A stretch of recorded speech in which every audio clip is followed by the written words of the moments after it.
اور ایسا کرتے ہیں لوگ، مسلمان کرتے ہیں مسلمان۔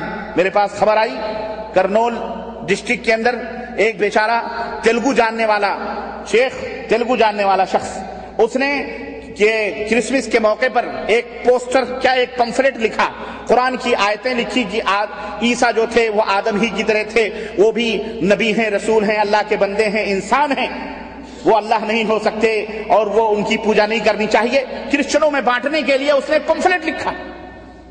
اور ایک ہمارے ہی کلمہ پڑھنے والے، نام نہیں لوں گا کیونکہ آج کل بہت بھڑکے ہوئے لوگ ہیں، آج کل ان کی چولیں ہلی ہوئی ہیں بیچاروں کی، اور دماغی اسکرو بھی ڈھیلا ہے، یہ اب کفر اور شرک سے بھی ہاتھ ملانے کے لیے تیار ہے۔ بہت اپنے آپ کو بہت بڑا دعوت دین والا، تبلیغ کرنے والا سمجھتا تھا۔ اس نے وہ لے جا کر کے پولیس اسٹیشن میں کہا تمہارے دھرم کے خلاف فلانے نے یہ پوسٹر، یہ پمفلٹ لکھا ہے۔ بدقسمتی سے وہ مردود جو پولیس آفیسر تھا تھانے کا، وہ کرسچن تھا، اس نے پڑھا، اس بیچارے کو اریسٹ کیا، اریسٹ کر کے لاک اپ میں خوب دھلائی کری اس کی بیچارے کی۔ وہ کون تھا؟ وہ اہل حدیث تھا، یہ جرات تو وہی کر سکتا ہے۔ اس کی دھلائی دشمنی میں مسلمان نے کروائی، پیٹایا اس کو، پیٹا، خوب پیٹا اس کو، اور اٹھا کے جیل میں ڈال دیا، اور مقدمہ چلا۔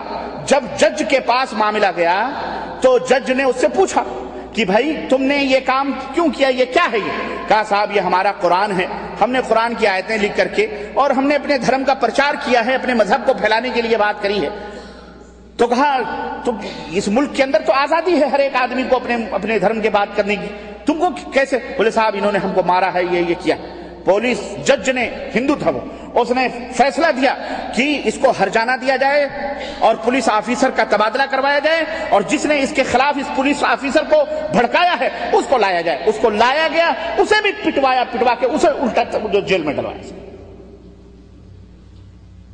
یہ حرکتیں آج ہمارے مسلمان کر رہے ہیں۔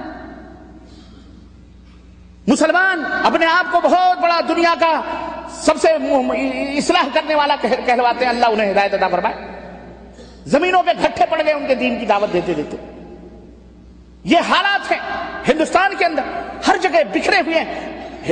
اتنا ہندو نہیں کرتا جتنا آج یہ کلمہ پڑھنے والے اہل حق کے خلاف کھڑے ہوئے ہیں ہمارے ملکوں کے اندر۔ یہ بدعتی لوگ ہیں، یہ بدعت کے رسیاں ہیں، چوہوں کی طرح بلوں میں بیٹھ بیٹھ کر کے گفتگو کرنے والے، امت کے اندر تفرقے پیدا کرنے والے۔ آؤ قرآن و سنت کی طرف، اللہ اور اس کے رسول کی طرف۔ اگر کوئی مائی کلال قرآن یا حدیث کی بات کرے، اور حرام ہے جو قرآن و سنت کے خلاف اپنی زبان کو بلند کرے، حرام ہے اس کے لیے۔ بات کرو قرآن کی، بات کرو رسول اللہ صلی اللہ علیہ وسلم کی،